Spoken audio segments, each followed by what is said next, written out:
Vamos a pasar a las preguntas y respuestas.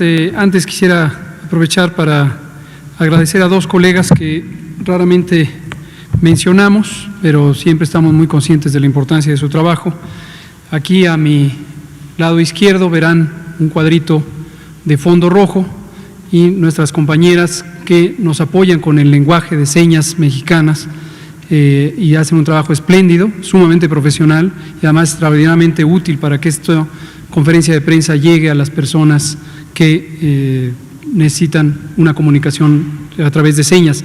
Ellas son Magali Guzmán y Gloria de la Parra, a quienes agradecemos a nombre de todo el equipo muchísimo su colaboración. Gracias, les pido un aplauso. Gracias. Gracias.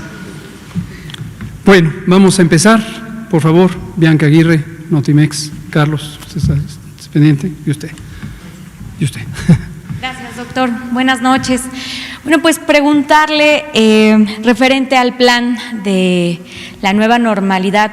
Doctor, ¿no será muy precipitado tomar esta decisión, dado que estamos en la etapa donde hay más altos contagios y un plan de la nueva normalidad significaría estar en escenarios de aglomeraciones? Por favor. Muchas gracias. Gracias por la pregunta, porque quiero aprovecharla para puntualizar algunos elementos, además de, desde luego, responderla de manera explícita. Cuando hemos tenido cambios en el proceso durante la pandemia en México, cambios de intervenciones, tanto de prevención como de control, como de vigilancia, siempre los anunciamos con antelación. Así lo hemos hecho durante la fase previa al primer caso, luego cuando tuvimos el primer caso, luego cuando entramos formalmente a toda la fase 1, cuando íbamos a pasar a la 2, cuando íbamos a pasar a la fase 3, etcétera.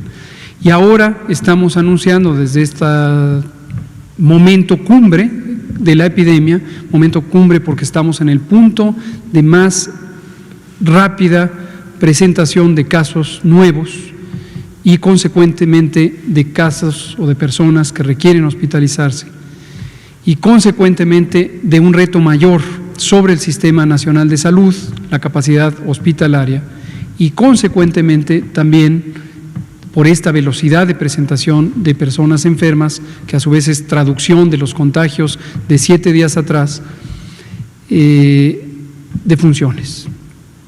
Entonces, quisiera contextualizar mi respuesta en esto, dirigiéndome a la sociedad. Este es un momento el más difícil en esta primera ola de la enfermedad, de la epidemia, y no debemos perder de vista el reto que eso implica, reconociendo por un lado, como lo hacemos frecuentemente, el trabajo dedicado, comprometido, solidario del pueblo de México, que ha estado muy consciente en su enorme mayoría de este reto desde la fase 2, cuando enfatizamos quédate en casa, todos estos días que hemos enfatizado quédate en casa y que se han quedado en casa, a pesar de las grandes dificultades que implica quedarse en casa cuando se tiene que salir a conseguir el sustento diario, como comentábamos extensamente ayer. La otra cosa que quiero también poner en perspectiva es el significado del sufrimiento humano en las personas enfermas, en sus familias y desde luego en las familias que pierden a un ser querido. Es un sufrimiento verdaderamente muy grande, difícil de describir. Yo creo que no hay palabras para describir la pérdida de un ser querido. Tenga cualquier edad, tenga o no enfermedades, haya sido relativamente cercano o no tan cercano. Entonces, debemos estar también compartiendo esa experiencia con un ánimo de respeto, de solidaridad y de compasión hacia las familias que sufren esa situación. ¿Por qué digo todo esto? Por varias razones. La primera es porque cuando uno presenta una información como esta, vamos a transitar eventualmente a una nueva normalidad. Esto puede resultar importantemente inquietante para las personas que sufren, para las personas que han perdido a sus seres queridos, para la sociedad en su conjunto. que está consciente de lo que está ocurriendo y que tiene un temor absolutamente legítimo, absolutamente comprensible de ser parte de la epidemia, de sufrir la enfermedad o de que sus seres queridos la sufran. Estamos conscientes de eso. ¿Por qué creemos que es importantísimo anunciar, como lo hemos hecho en cada momento, con antelación las cosas? Precisamente, y aquí empiezo a responder a su preocupación, que sé que no es de ustedes, de la sociedad mexicana, porque hay que prepararnos. No podemos estar perpetuamente en este estado de confinamiento, por lo que también hemos explicado repetidamente, las consecuencias adversas que tiene en otros sentidos, no menos humanos, no menos importantes, las personas que están sufriendo una adversidad económica importantísima, que llevan semanas, que llevan meses sin tener su fuente de sustento, y no solamente la parte económica, el tener una percepción que les permita comprar los alimentos, sino que se han perturbado las vidas de todas las personas que estamos viviendo en este país. Ahora, aquí aprovecho la pregunta para hacer aclaraciones, puntualizaciones de cosas que podrían estarse confundiendo. La primera es, no vamos a abrir mañana, ni hoy. La Jornada Nacional de Sana Distancia le quedan todavía 17 días para llegar al término que fue planteado como fecha referencial de término, que es el mes de mayo. Para poder llegar con suficiente tranquilidad, y tranquilidad me refiero a la confianza basada en la evidencia, basada en las predicciones, basada en el cuidadoso análisis de la información todos los días, de que no vamos a tener un riesgo mayor, un riesgo sustantivo, significativo de que reemerja la epidemia, tenemos que prepararnos. Y eso lo que implica es que exactamente ahorita que estamos en el acme, en el punto máximo de la epidemia, en la cumbre de la curva epidémica, no podemos relajar las medidas. ¿Qué notamos? Esto es apreciativo, ya lo veremos en el informe formal de la movilidad en el espacio público que presentará próximamente el doctor Ricardo Cortés cuando se recopile la nueva información, pero apreciativamente notamos que con solo haber anunciado o coincidente con el haber anunciado la siguiente fase de reapertura, de desconfinamiento, de regreso a una nueva normalidad, posiblemente hubo un relajamiento y entonces hubo gente que salió a la vía pública, quizá asumiendo o quizá no llegó la información, y una vez más, como siempre, les pido ayuda a ustedes, comunicadoras y comunicadores y sus medios, para que centren la atención en este elemento, obviamente con absoluta libertad de poner la nota que quieran y los contenidos que quieran, pero les pido ayuda a nombre de todo el grupo, que esto nos ayuden a que quede muy claro. No se está terminando hoy 14 de mayo, la Jornada Nacional de Sana Distancia, nos quedan todavía 17 días. Y entrando al tema de la nueva normalidad, retomo el por qué le llamamos nueva normalidad.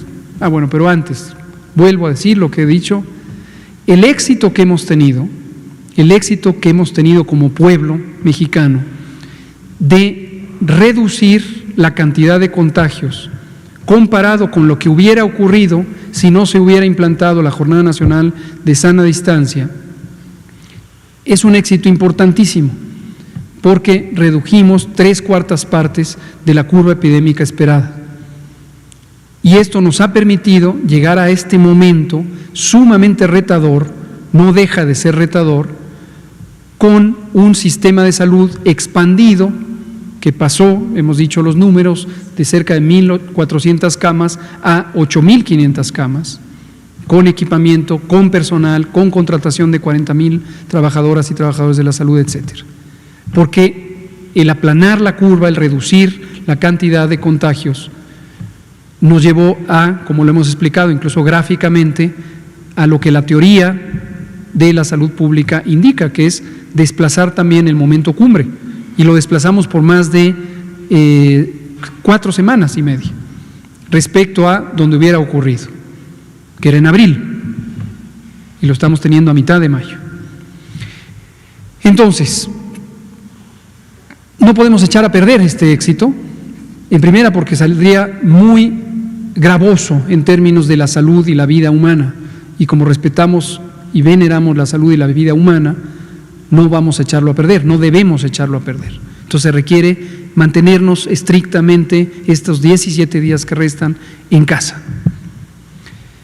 La nueva normalidad no quiere decir, y por eso está el calificativo de nueva, regresar a cómo vivíamos en términos de varios elementos que ahora retomaremos, cómo vivíamos antes del inicio de la epidemia. La nueva normalidad implica cambiar nuestras prácticas, nuestro comportamiento. La higiene de manos es extraordinariamente importante. Pareciera algo muy simple, pero si nos lavamos las manos continuamente, 10, 12, 15, 20 veces al día, donde no hay agua y jabón, con alcohol gel, esa es una medida de higiene que desde hace más de casi 200 años se conoce como una medida preventiva universal para la prevención de enfermedades infecciosas. Entonces, importantísimo. El proteger el estornudo parece algo menor, pero hay evidencia de que esto disminuye la eficiencia de los contagios. El permanecer en casa si tenemos síntomas, aunque no tengamos ninguna certeza de que es COVID, permanecer en casa. ¿Qué síntomas? Fiebre, tos, dolor de garganta, etcétera. Entre las distintas medidas de la sana distancia, la propia sana distancia, el mantenernos alejados unos de los otros, y hemos aclarado que la sana distancia es principalmente respecto a la vía respiratoria. Esa es la sana distancia, no estar a una distancia de 1,5 metros o 2 metros, que es donde viajan las gotas de saliva y las secreciones respiratorias que pueden llegar a ojos, nariz y boca, contagiar. No usar las manos para proteger el estornudo, no, esto no. Entonces, todas esas medidas parecen menores, pero siguen siendo importantes y seguirán siendo importantes. También el proceso de desconfinamiento o de regreso hacia una nueva normalidad implica ser muy cautelosos sobre la cantidad de personas que progresivamente se van liberando al espacio público, la movilidad que tienen estas personas en el espacio público, y por eso vamos a usar el semáforo que hemos explicado. No es que el 1 de junio todo mundo hacer la vida como la hacíamos antes del inicio de la pandemia. Es siguiendo las reglas del semáforo. Y las reglas del semáforo nos permiten, y con esto termino, básicamente para aprovechar y agradecerle su pregunta, las reglas del semáforo implican que vamos a tener un monitoreo diario de la progresión de las curvas epidémicas en las distintas localidades y estados del país, donde ya desde ahorita podemos reconocer tendencias decrecientes en Cancún, en Culiacán, en Villahermosa, en Tijuana. En esos lugares tampoco hay que salir en este momento a la calle, aunque estén en curvas de reducción, porque si salen en este momento a la calle, vuelve a rebrotar y se vuelve a aumentar la curva epidémica. Entonces, en esas ciudades, con mayor razón, cuidarlas. Y nos permite el monitoreo, nos permite la evaluación del riesgo de rebrote y nos permite que eso se conecta con reglas claras, reglas precisas sobre actividad laboral, actividad escolar y actividad en el espacio público, el uso del espacio público, que es donde convivimos, y el espacio público es prácticamente todo lo demás: plazas, jardines, playas, teatros, cines, museos, el supermercado, la calle misma. Entonces, todo eso es importante.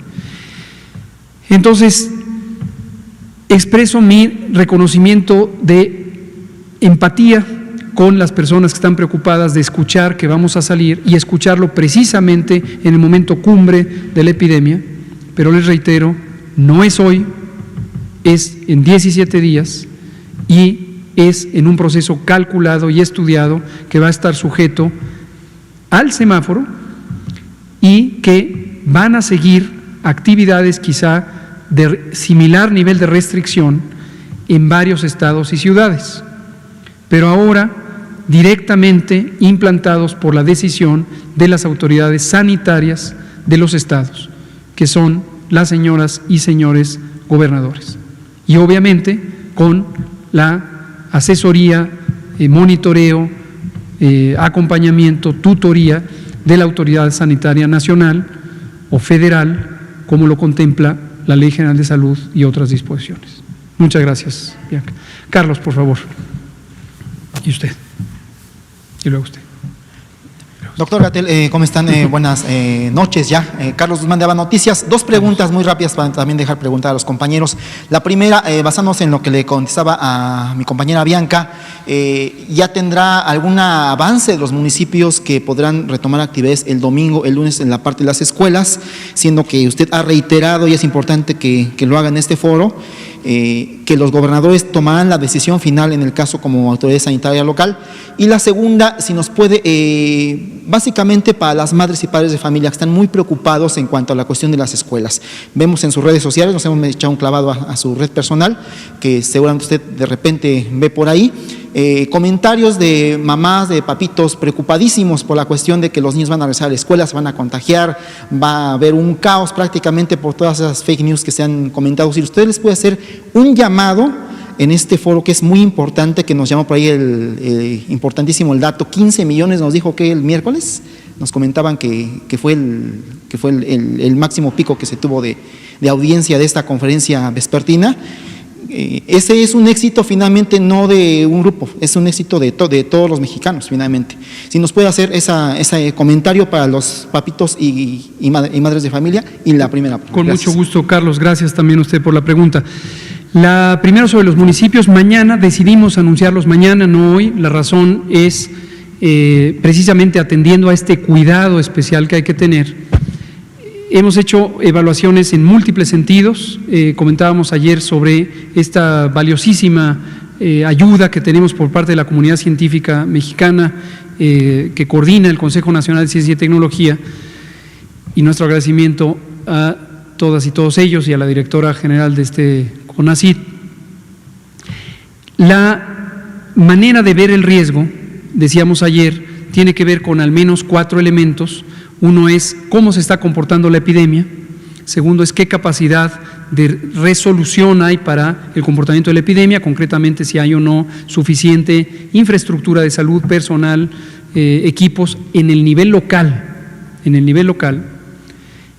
La vulnerabilidad, que es una medida amplia con varios indicadores que tienen que ver con la pobreza, con la alimentación, con la prevalencia de enfermedades crónicas, con la edad, etcétera. Y esto lo que nos permite es identificar, y bueno, último es la actividad potencial de tener la epidemia de acuerdo a la movilidad en el espacio físico. Entonces, tenemos varias maneras, varias miradas, varios análisis complementarios, y había algunos que nos dan una idea de que la movilidad tiene que considerar también los elementos estructurales, concretamente el transporte, que es las carreteras, las rutas de transporte, etcétera, para poder refinar la selección de los municipios, solo aquellos que estén en el nivel más alto de seguridad para poder abrir. Entonces, esto nos llevó un poco más y mañana los anunciaremos tanto aquí en el foro como directamente a los gobernadores respectivos donde están estos municipios. Papás y escuelas, y mamás también y escuelas. Ciertamente se conoce, hay evidencia científica de que las escuelas, particularmente las del nivel básico, son centros propicios a los contagios de las enfermedades infecciosas. ¿Por qué razón? Múltiples. Suelen ser espacios de confinamiento.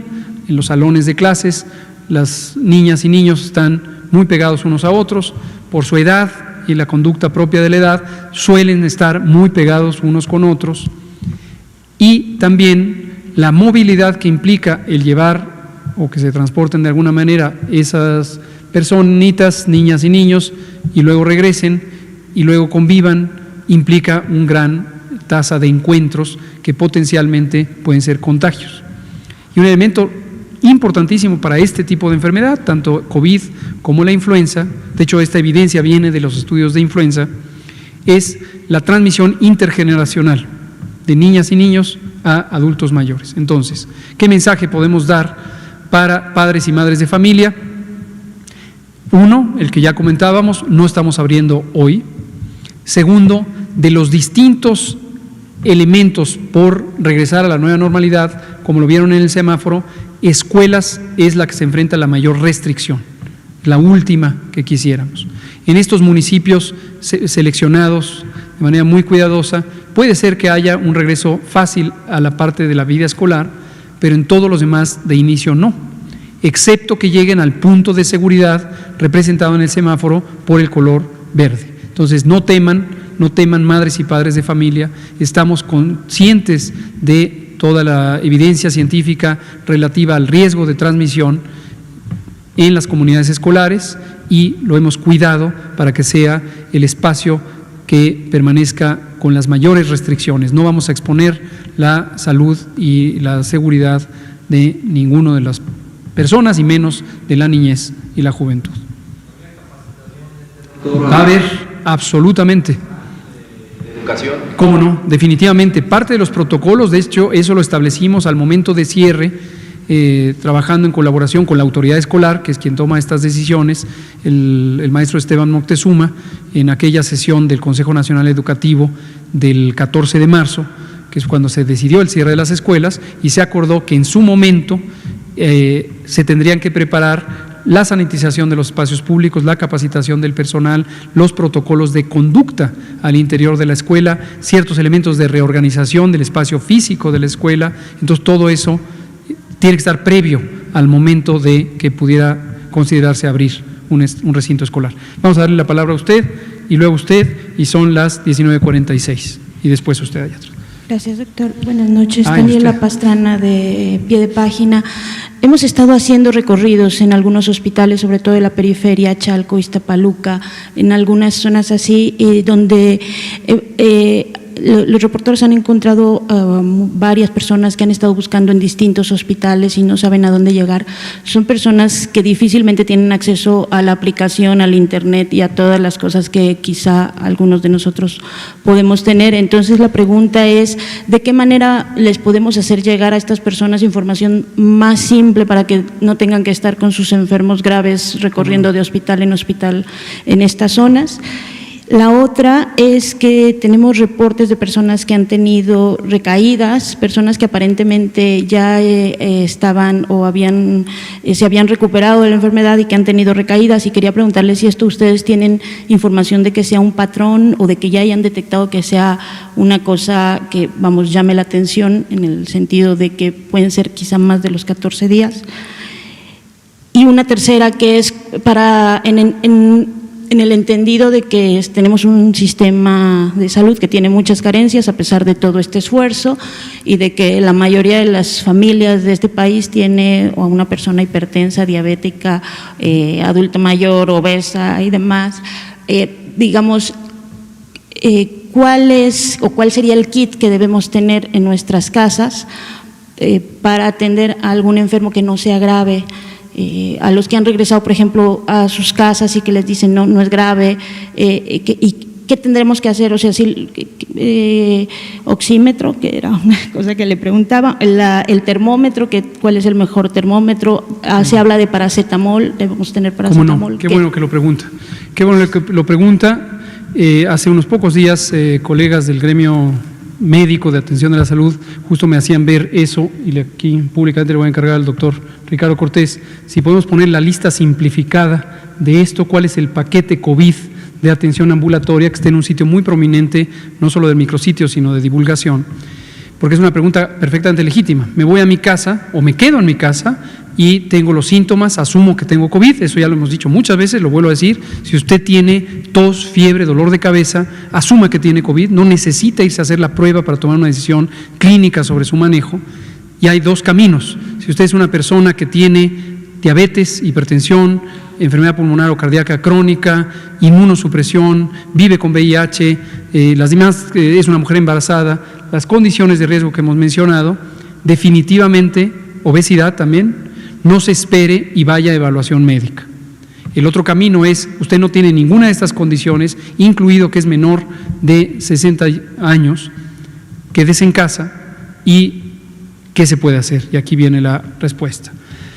No hay un tratamiento específico para combatir al virus, al SARS-CoV-2, como no lo hay para la gran mayoría de virus que producen enfermedades respiratorias en el humano.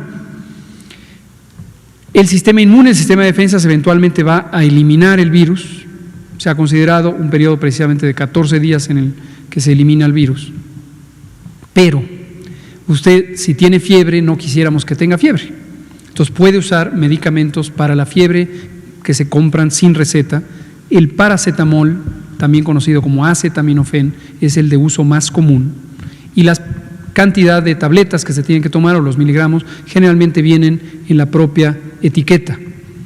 No quisiera hablar de dosis específicas para no crear confusión, como si esto fuera una receta pública en la propia caja. Pero lo vamos a poner en esas indicaciones. Y esto le quitará la fiebre, le quitará el dolor también. Generalmente este medicamento quita el dolor de cabeza, dolor de garganta, dolor de músculos y articulaciones. Hay que mantenerse muy hidratados, muy hidratados. Esto quiere decir tomar al menos 8 vasos de agua al día, vasos de 250 mililitros, es decir, 2 litros de agua al día, preferentemente agua simple, es lo ideal, el agua simple. Las bebidas azucaradas son, en cierta manera, inadecuadas para la salud, no convienen. Entonces, agua simple. Hay que mantener una alimentación habitual, preferentemente rica en frutas y verduras. Hay que dormir bien. No estoy yo muy en condiciones de recomendarlo, pero bueno, cuando es posible hay que dormir 8 horas al día, es deseable. Y definitivamente, para proteger a otros en la familia, mantenerse a sana distancia, que es estar durante toda la convivencia a la mayor distancia posible. No compartir instrumentos de uso, la botella de agua, el vaso, el plato, la cuchara, porque también son medios efectivos donde hay saliva para contagiar. Pero gracias, vamos a poner esa explicación de manera simple. Ahora, termino con la alerta. Si cualquier persona de cualquier edad, tenga o no tenga las condiciones que se consideran de riesgo, en algún momento presenta dificultad para respirar, siente que no tiene suficiente aire entrando a los pulmones, se fatiga fácilmente, se le ve pálido, a alguien le puede ver pálido, o peor aún, de una coloración inusualmente oscura de la piel, eso es aún más grave que la palidez, debe ir al hospital inmediatamente, porque esto habla o somnolencia persistente, debe ir al hospital a ser evaluado, porque podrían ser signos de que está teniendo el curso de complicaciones del COVID. Esas serían mis recomendaciones. Hizo otras preguntas, pero a lo mejor van a quedar. Sobre los hospitales, también nuestra absoluta simpatía. Hemos visto estas situaciones y estas escenas de angustia de las familias. 911. Hay que llamar al 911. Efectivamente, aunque ya es cada vez más común el tener acceso a alguna aplicación móvil, no tenemos que asumir que eso existe. 911.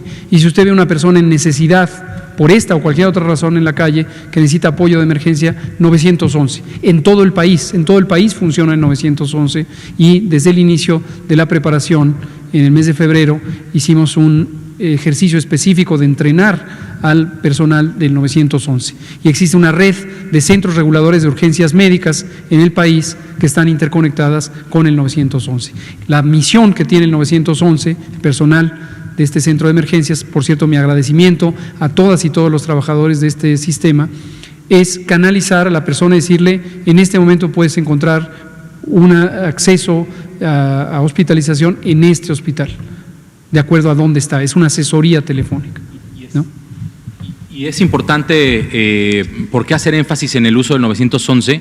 Porque te va a, de donde marques, ya sea un celular o un teléfono fijo, te va a comunicar ese mismo número 911 a tu centro más cercano, y esa personal del centro 911 más cercano a donde tú estás ubicado va a saber a qué hospital pueden llevarte y va a poder mandarte una ambulancia para que te den la atención oportuna. Exacto. Y sobre recaídas lo contestaría de manera muy breve porque nos quedan 3 minutos, solo diciendo, no vemos un patrón inusual, aunque sí está descrito que puede haber recaídas, y aquí hay 2 visualizaciones de la recaída. Una es que pudiera haber persistencia del virus en la garganta, eso no es recaída, la prueba es extraordinariamente sensible, la prueba de PCR, y puede detectar todavía trazas de virus que no necesariamente significan capacidad infectante.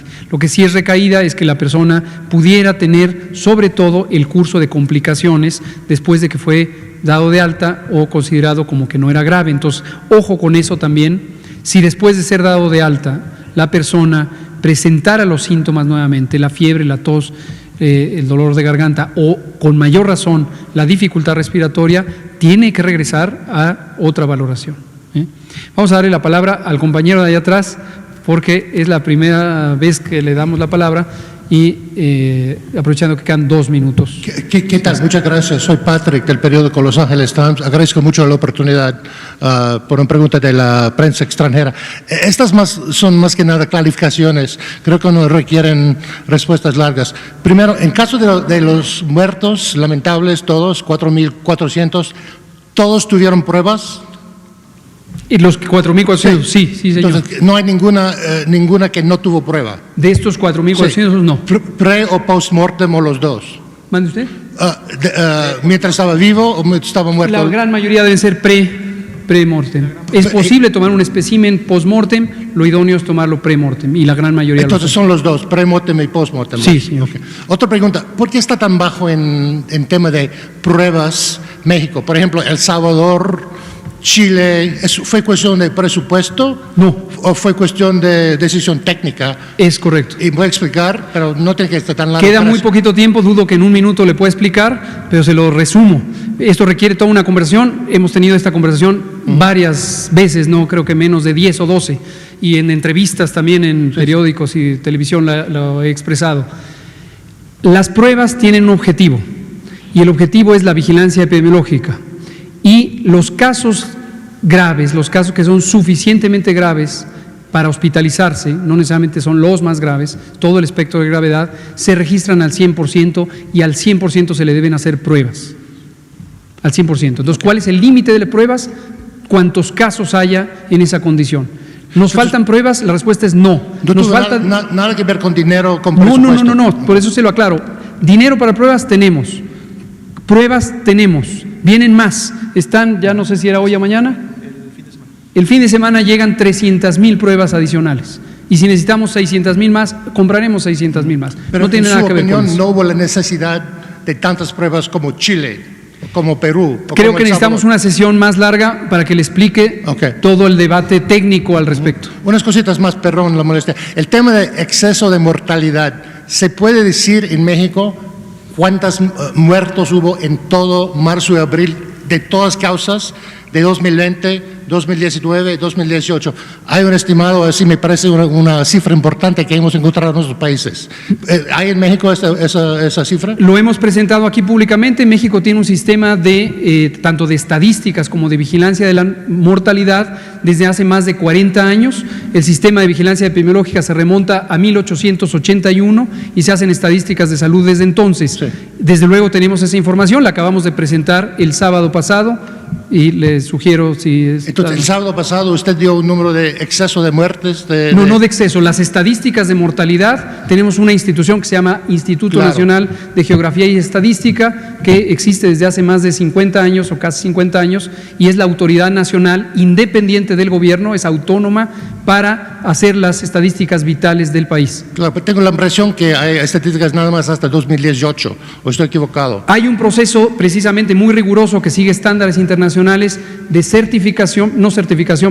de clasificación y codificación, usando la clasificación internacional de enfermedades que tutela la Organización Mundial de la Salud y que México tiene un centro colaborador a ese respecto, centro colaborador. Entonces, de la ahora OMS. No es posible decir, por ejemplo, que hubo X número de muertes totales hasta en marzo, abril 2020. No todavía.